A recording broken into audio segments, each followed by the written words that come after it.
Hey guys, what's going on? My name is Gordon Matson, and welcome to my Raw review for February 23rd, 2015. And tonight, I wondered one thing during the Reigns and Bryan segment of Raw.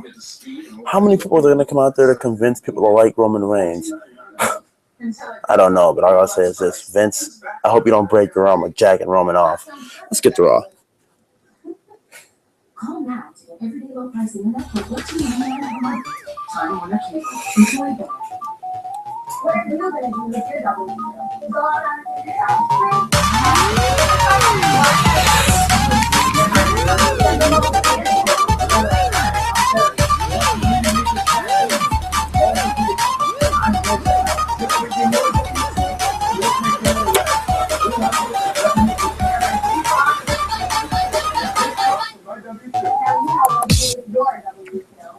Alright guys, so tonight on Raw, you'd think we started out with Roman Reigns or Daniel Bryan. No, we get the guy who started out the show to come out. As I'm getting the notes. We got Randy Orton coming out starting the show, and you know what he says? He's not going to come out and start the show with a 20-minute promo.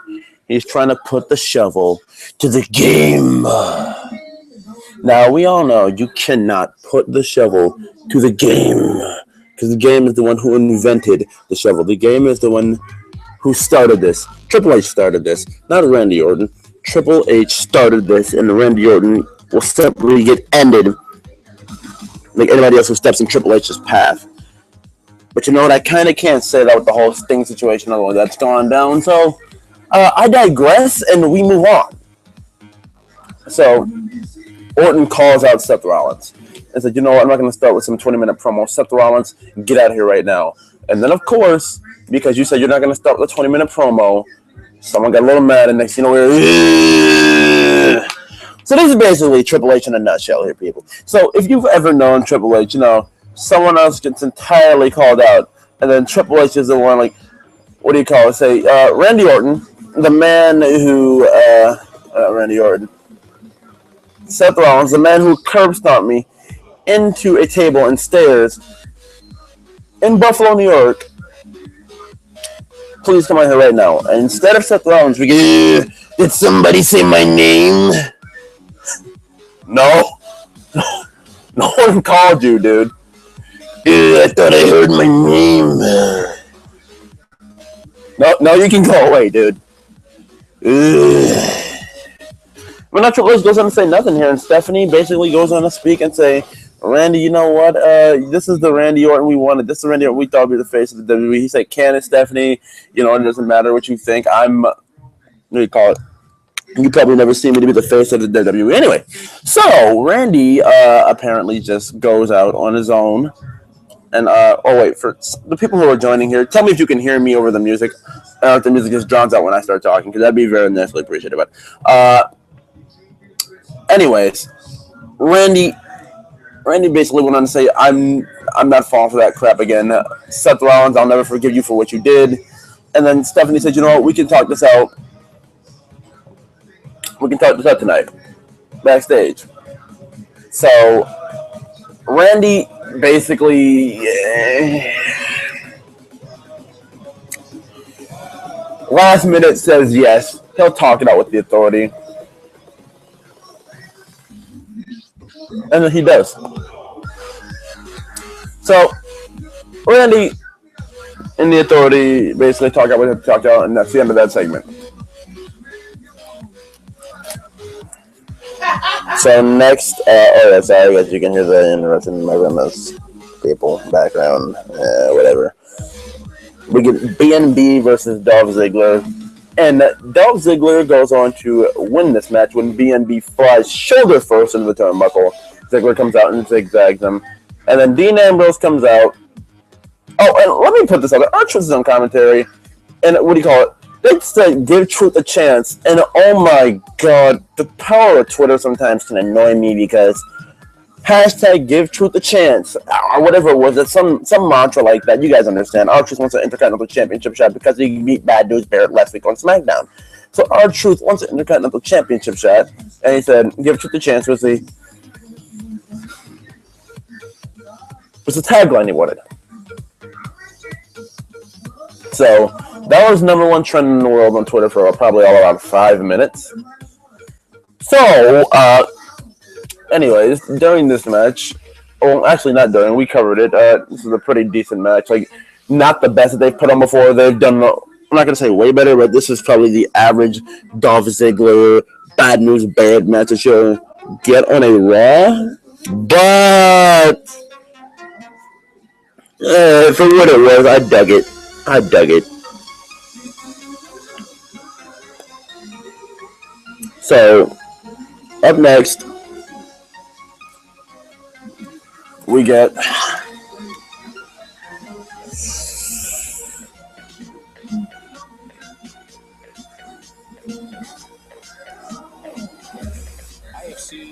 killer bees, kill horses. They will attack the Authority. Wait, I think this is it. Yes, this is it. We get an Authority segment backstage. And the Authority is with Rollins and Orton. And they're basically like, everything's been hashed out. And not everything's been hashed out. What do you call it? Steph's sitting there saying, are you seriously going to let's get back in the Authority? And Stephanie says, it's a little shot at Seth Rollins, I guess. Like, that's the way I took it. A little jab at Seth Rollins for, like, because she's a woman and Seth doesn't respect women. She basically took a jab at Seth and said, Seth, why would you disrespect me? And remember I'm talking like that. Is it because I'm a woman? And Seth's like, I don't want to hear that shit. Chill out, Stephanie. So, Stephanie basically,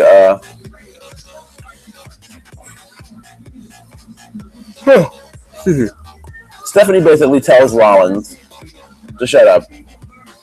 And Triple H has nothing to say. Like, basically, Triple H was just mean mugging the entire night because of what happened to him with Sting. That's not Fastlane. Fastlane. I would be too. I got a man who's a whole 10, 11 years older than me, making me look a little bitch. And that is the case of what happened to me. So I'd be mean mugging too, dude. But they patch up, they shake hands, and the main event for tonight's Raw is officially made now. And what do you know? It's a tag team match. And I should have prepared for Teddy Long. I just do the George Jefferson thing he does. Tag team Teddy making main events every week on Raw. But besides tag team Teddy being around in spirit, although he was actually in a vignette tonight. I can't remember which one it was. I don't remember if it was the Bushwhackers or it was Sting. Either way, it doesn't matter to me, but the Bushwhackers are inducted into the WWE Hall of Fame. I'll just let that come out now. And then we get the Primetime Players versus the Ascension. The Primetime Players going to win on a Darren Young roll-up, get beat down, and then the Fall of Man gets hit on Darren Young to end it. Does anybody really care about this feud? I mean, like, legitimately speaking, like, if we dig into this, the Primetime Players would just put back together to put the Ascension over, right? Because WWE obviously doesn't feel, even though the Usos have lost the championship, the Usos can lose to the Ascension because they don't feel the Ascension is that good of a tag team. But, Vince, because he didn't like him at first, and now he's probably won't leave him a chance because they're 200-pound bodybuilders that he would probably want to use. So, with that being said, I don't think there's much else to say here. It was probably about a 2 or 3 minute match. The Ascension basically dominated to the final seconds. Oh, yeah, and I forgot to mention, during the Ambrose and during the Archer match and everything, Ambrose came out with the title, basically just flashed it in Barrett's face. He looked like he was going to give it back to him before Barrett said, give him my title. He didn't give it back to him. Ziggler basically got walked by, and Ziggler, he wanted a chance at it. Can I ask a serious question? Why are we going in this insane limbo with Dolph Ziggler? Like, this is just getting insane. But that's another story for another time, because Ziggler is just going to keep chasing Intercontinental Championship until I'm guaranteeing someone within the next 3 years is going to beat Chris Jericho's 9-time Intercontinental Championship reign. And those guys are going to be Bad News Barrett, The Miz, or Dolph Ziggler. One of those three is going to beat the 9-time Intercontinental Championship record. So, after this match, and everything. Yeah, like I said before, we get the tag team match. I basically described it that. And then next we get Roman Reigns and Daniel Bryan. Now, Roman Reigns and Daniel Bryan in this segment basically.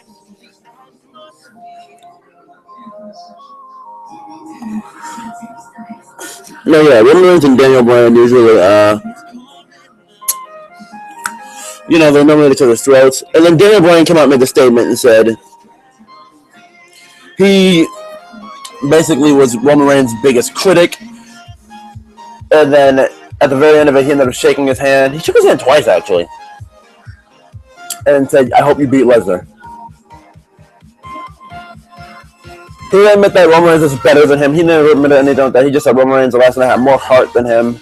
And he underestimated Roman Reigns. He basically just said, I underestimated you. If I wouldn't have underestimated you, I would have won. And he said, I regret nothing of what I did. I still will regret nothing of what I did. It's like, if there's anybody I'd rather team up with, it's you. This is the rest of them. Okay, they're trying to have Bryan, be nice to Reigns and give him the rub.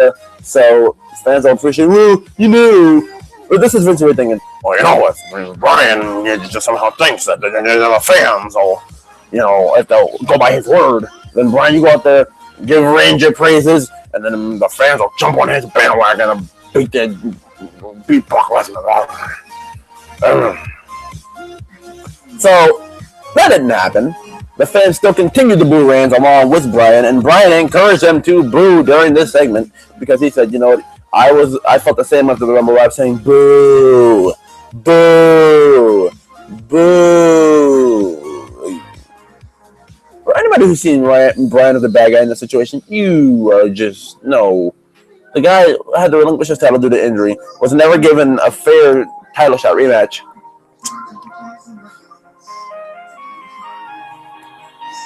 And will not get one. So, basically, Bryan is screwed out of his opportunity. But you know what? Roman Reigns are going to face Brock Lesnar at WrestleMania, and what is going to be the next version of Goldberg and Roman Reigns? Goldberg and Brock Lesnar. The only thing is, it looks like Lesnar could be signed back with WWE. We never know. And in this case, the neither of us will be leaving, so that is the only difference between this match. And Reigns is going to try and be as serious as he possibly could. Roman, what do you call it? Then Paul Heyman wants to come out and tell Roman that anytime, anywhere, he would bet on him. But just not against Brock Lesnar because Brock Lesnar is the beast. Because he said he'd vote against him when it came to any other man. He rooted for him last night, put his money on him any other time, put his money on him against John Cena anytime in the past 13 years. And he said Roman will not beat Brock and he's going to get thrown around basically like a ragdoll. And then Roman's like, only someone tell me I couldn't do it. How many people are going to come? How many people, Vince, are you going to try and come out and get out here and jack off Roman? Along with you. We don't need a bunch of casualties for arms broken on the roster for going way too fast on Roman. Jesus Christ. But, anyways.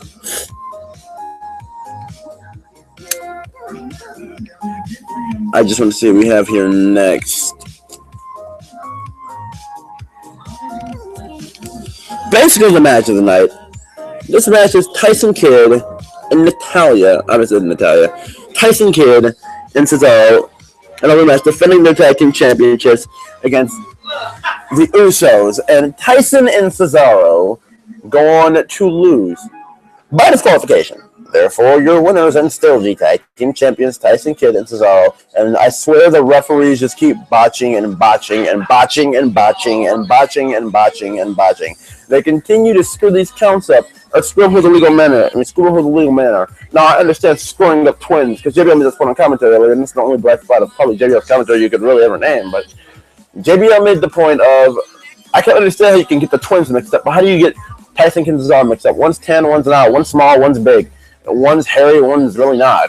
Why in the world would you do that? But you know, they're just going to keep screwing things up. This is not anywhere as good as their match from last night, but going to count your chickens or count your eggs as they hatch. But you know what? They're going to get another match. Like the Usos will probably get their match at WrestleMania, and telling that WrestleMania by itself is 4 hours, and then the pre-show is 2 hours. So it's going to be 6 hours of wrestling in one day. As WrestleMania starts the pre-show starts at 6 till 8, and then actual shows from 8 until 11, or 7. Actually, I think it's like 5 to 7, and then WrestleMania is 7 to 11. That's about 6 hours solid of wrestling right there. It's like Wrestle Kingdom 9 from New Japan, but I'm pretty sure that at some point they'll get their match then. Oh, and I didn't have this written down in my notes. I forgot the first person to even mention it, but this year, the Andre the Giant Memorial Battle Royal will be brought back. Now, hopefully, nobody doesn't screw up whoever gets the push out of this. Because this is basically the secondary Money in the Bank. Because everyone's Money in the Bank is going on to get the World Championship, basically. And Money in the Bank is basically belonging to Seth Rollins now. But this basically, you are basically the Iron Man of the WWE. You are unstoppable, basically. That's what Cesaro was last year, and everybody thought he was going to go on a major babyface push, which was the right way to go for Cesaro at the time. But they screwed the pooch on that one. But I think if any manager could pull off the face and heel heat, it could be Paul Heyman with Cesaro and Brock Lesnar. And the best thing about that was Brock only came out at certain times, but then when Cesaro came out, it'd be like Zeb Coulter when he had Cesaro around him. When he faced Randy Orton in that one match on SmackDown where Cesaro actually won. If you go back and look that up, Zeb and Cesaro had major face heat. So I think if Zeb Coulter could just pull it off, I think Paul Heyman could pull it off wonderfully. So with that being said, we now move on after this.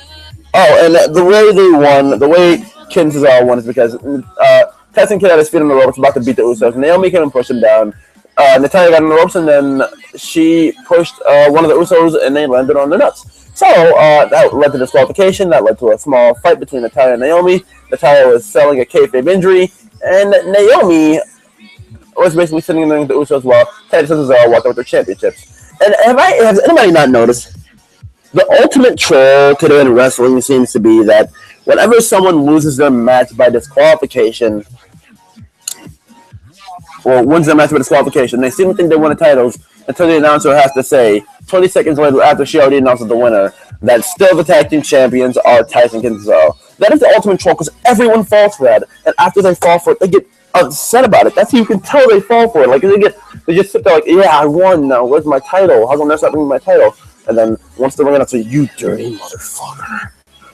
But this will continue, and I'm actually happy. I will continue to be happy if Tyson Kidd and Cesaro continue to hold the championships. If the Usos have to hold them again, I'm going to lose my goddamn mind. So with that being said, we move on.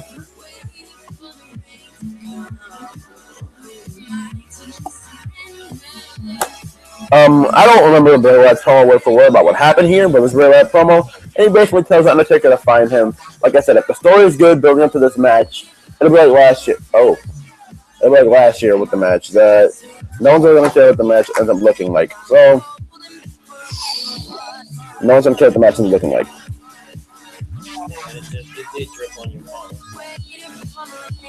And next week, let's see if Undertaker comes back. He didn't come back tonight as I expected. That was a little bit of a shocker to me.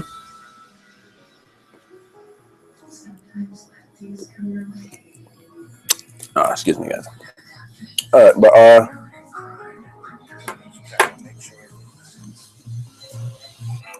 after the Wyatt promo, we got Swagger versus Stardust, and Jack Swagger's on Raw. Did anybody care? No. Did anybody really notice? I don't think so. But that's just wanted to put over Stardust and Goldust, and Stardust coming out, and the Goldust coming out basically put Stardust in a spot of distraction where Swagger could put him in a Patriot lock and make him tap out. Now, see, in this position, he didn't have to tap out. I understand if it's a roll-up, how you can get mad, but you tapped out on your own, dude. You have position of your hand whether you want to tap out or not.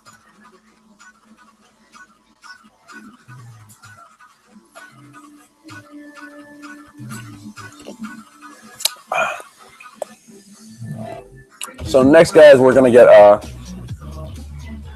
after this is basically leads to, the Stardust is a trigger word now. It's Cody, because he said Cody Rhodes is dead to him. I don't even know why I'm going over this, but he said Cody Rhodes is dead to him. Like, and Dusty, his own father is dead to him. And his brother's dead to him. Everybody in his family's dead to him. But when someone calls him Cody, that's like when AJ had the trigger word and still has it to this day, which I actually credit WWE with the continuity and storyline for. His trigger word is Cody, and he loses his mind. I just find this a little funny little thing. But anyways, beside that, I don't think anybody else really cared about this, so I'm going to move on to what we had next.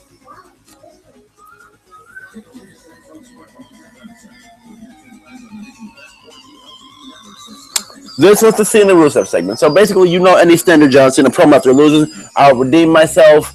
You know what he basically said? If you're really looked at as a hero to your country, Rusev, then what do you call it? They're just sick and they're disgusting down there in Russia.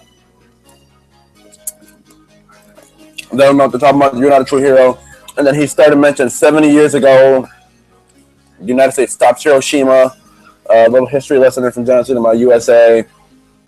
And then he went on to basically ask, look, this is summing it up. This is basically paraphrasing. And Rusev basically told Cena, I am not accepting your challenge. I beat you once. I'm not going to accept. Now, we know in kayfabe, that's a smart idea by Rusev. Get your 1-1 out of Cena that you had, the way you had it, and move on. Do not end up with him again. But let's get real out of kayfabe. This is actually going to happen again at Mania. Rusev's grave's already dug, and he'll be sleeping next to Wade Barrett. Well, not Wade Barrett. He'll be sleeping next to Bray Wyatt's overconscious.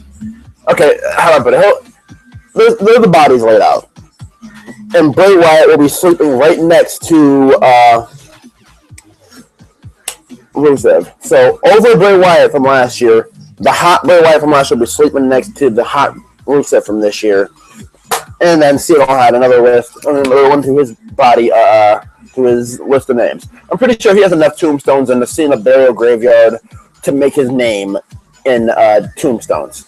So, we're going from the John Cena burial of fame or shame or the burial proclaim or whatever we're going to call it. Move on to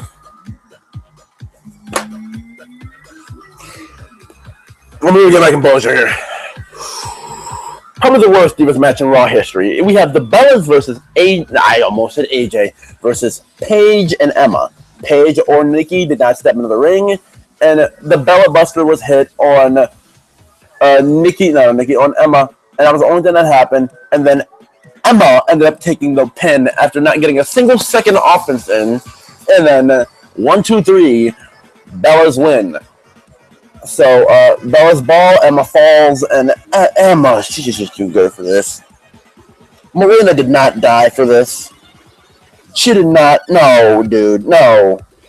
This is why, if you go back and look at Emma's stuff in NXT, she's not bad, dude. She put on 20-minute matches with Paige, and you haven't seen Paige. Paige isn't bad either. But what they're doing right now is just completely, utterly sickening me and probably anybody else who watches NXT. I've seen people all over Twitter just completely, taking the Cleveland Steamer and shitting on this match. And they had absolute good reason to, too, dude, because this was horrible. If you watch NXT women's matches, you know what I'm talking about, dude. You know what I'm talking about. But after this, we get we get Axel basically claiming Axelmania. It's been 29 days, 27 minutes, and 15, 16, 17, 18 seconds since he's been eliminated. That's his baby. He said, I'm still not eliminated. Axel's going crazy. He's a lunatic fringe, dude. The new lunatic fringe. But basically, Ryback comes out, tells him he's been a great partner. He was always a great partner to him. Axelman, you've been great. But he basically squashes Axel in a minute and a half, and that was that. And next, we move on to the main event, which I pretty much also didn't really care about. It was the Authority, Seth Rollins, and Randy Orton for now versus Seth Rollins and Randy Orton versus Daniel Bryan and Roman Reigns. Basically, some of this matchup is every tag team match happens on Raw. The heels dominate for a certain amount of time, and then the faces just heels dominate. Faces come out on top. And then Daniel Bryan tags and Roman, steals the pin, leaves out the ring, chanting yes before Roman could even attempt to do anything. And then Randy Orton gets in the ring after Seth Rollins had blind tagged him, and after Rollins ate the pin from Bryan, and Rollins ends up getting set in the corner. Jamie Noble goes charging at Randy Orton, and then he just wanted to know what Randy was doing, why Randy was charging at Seth like that. And then Jamie got RKO'd for it, so Randy Orton, you're a big fat jerk, dude. All Jamie wanted to know is why you were so mad, and he would try to calm you down, but you wouldn't do it. He just turned you around and said, calm down, Randy, before you go approach Seth, calm down. But no, you wanted to RKO him like a big fat jerk. Man, Orton's a bully. But up next, well, not up next, that was basically the end of Raw. The faces come out on top, and Seth Rollins gets his hands shaken by Randy Orton. So that was basically it. It was a average Raw. Average Raw in terms of being, like, it's become so bad, the bad Raws have become the average Raw. So average Raw in terms of Raw, nothing eventful, nothing special, and you can basically just chalk this one up to be what it is. I'll name my good spots right now. My high spots were Cena Rusev, the tag team title match, and Cena Rusev tag team title match, and because I love Dean Ambrose so much, I'll be generous and give Dean Ambrose one. And I'm forgetting something else. Oh yeah, and that's pretty much probably about it. So if I didn't forget anything, I'll probably mention it on Twitter. But thank you guys for watching. Remember to like this video, comment, and subscribe. And I am about to be up and out of here. So thank you guys for watching. Remember to follow me on Twitter, gmaster90twf, and I'll see you guys for my next review. So I will say, see ya!